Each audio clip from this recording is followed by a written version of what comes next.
So now we're on to question 3. So question 3, assignment 3.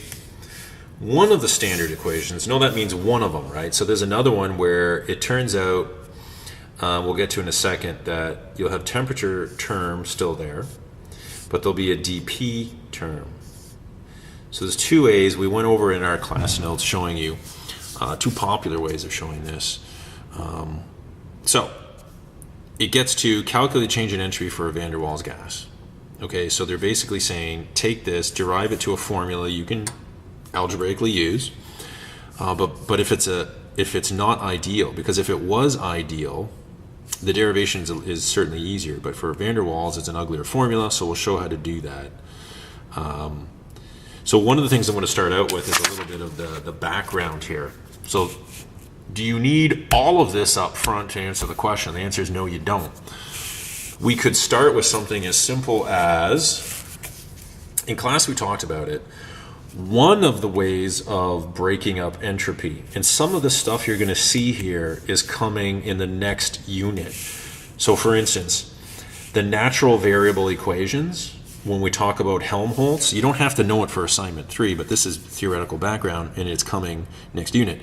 So A is Helmholtz energy, and the natural variables for it is in T and V, and what's in front of it is entropy in P. And we have some relations that are coming in the next unit that show that negative S is equal to this quantity, negative P is equal to this. So these are some relationships, almost like trig identities in a sense. Another way of looking at Helmholtz is one of the Maxwell's equations. At the end of this, you get these things that we were talking about. Di S, di V at constant T is equal to di P, di T, constant V. So you could go back to things that might look ugly, such as this one, and you could replace it with dP, dt, right? So that is coming. But in math, we knew that if somebody tells you entropy is a function of V and T, then you expand it out. This is ds will be equal to how is the entropy changing when I change temperature at constant volume. That's the slope of that graph times dt. This, as we'll find out later, ends up being equal to CV over T. That's one relation. And then the other term on volume is how the entropy changes when you change volume at constant temperature. That is equal to this thing. We like seeing something like this because if it's a van der Waals, we could get P by itself, right? And we can take the derivative of it with respect to T. So we can do this rather than try to get an algebraic equation for entropy, which we don't have. So these identities of switching something we can't really do much with something we can is nice. So right away, this is useful for any gas. So if it was ideal, so number one, if it's ideal, P equals nRT, and it would make sense to say divided by V. If it was a van der Waals, part 2, it looks like this. So I could take the derivative for the van der Waals right here and get this term. If, however, we were using the other popular way of looking at entropy, which is a function of P and T. They're both totally equivalent, but some of the formulas we get are a little different. So if we expand this one out, entropy is a function of P and T, I need one term is dt, the other term has to be based on that one, dP. So how does entropy change when we change the pressure at constant temperature? This can be switched out with what it's equal to is this one. So replace that with that. Now here you see the problem.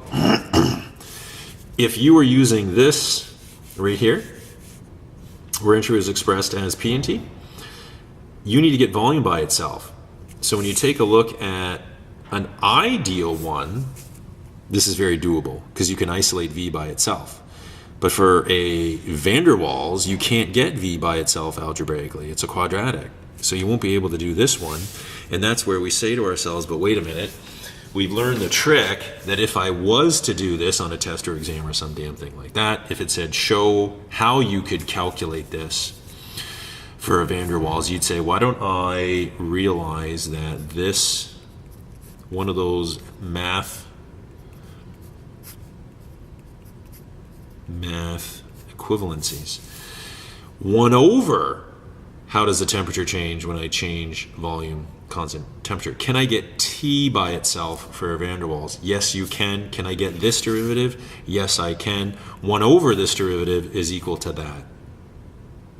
So even if you were asked to do this, you could still do this, but it's longer and uglier and harder, right? So thankfully for entropy, it looks to me like using this one, and I think that's what the question gave us. Yes, it did. It gave us this version. So all we have to do is take the derivative of P with respect to T for van der Waals, and we can show you how to set that up.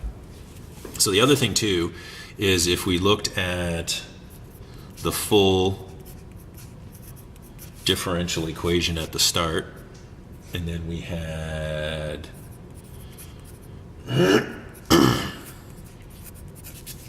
so we start here. So first of all, this question in part A, it says that it is reversible isothermal. So if it's isothermal, then this is 0 for part A, right? So this is going to drop out.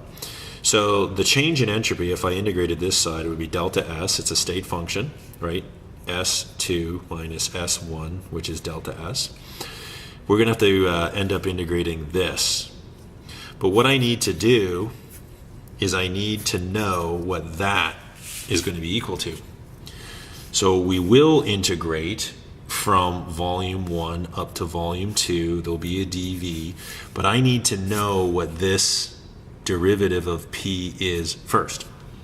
So we could take P equals nRT over V minus NB, AN squared, V squared. So when we take the derivative of this side, and to get rid of the ugly looking brackets and partial derivative notation, I'm just going to write it out if V is constant. If that's the case, then the full actual derivative dP dt.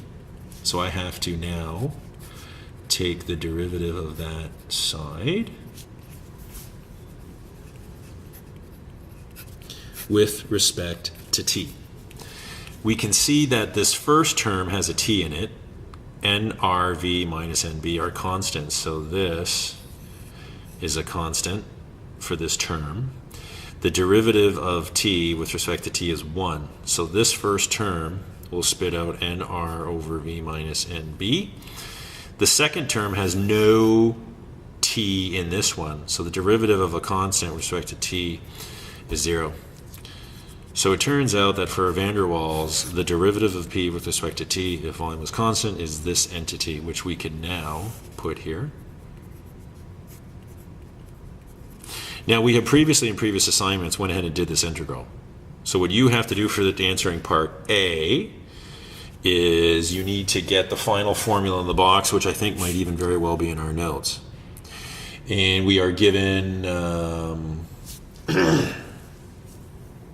we are given, it even tells you V1 is 0.01 meters cubed, and then it goes up to 0.1 meters cubed. So you integrate that and that'll be answer for part A, and then part B, repeat if it was an ideal one. Well, if you're redoing this, it's still isothermal. You get right to here, but the difference is for an ideal, you need to put right here what the derivative of P with respect to T is at constant volume. So for ideal, you get this.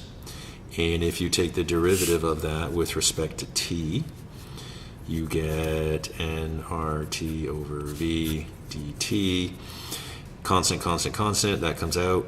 Derivative of T with respect to T is 1, so you get nR over V. So nR over V. And you integrate from V1 to V2. So you will get a formula in a box to calculate that if it's part B ideal. So that's basically the setup and how this question works.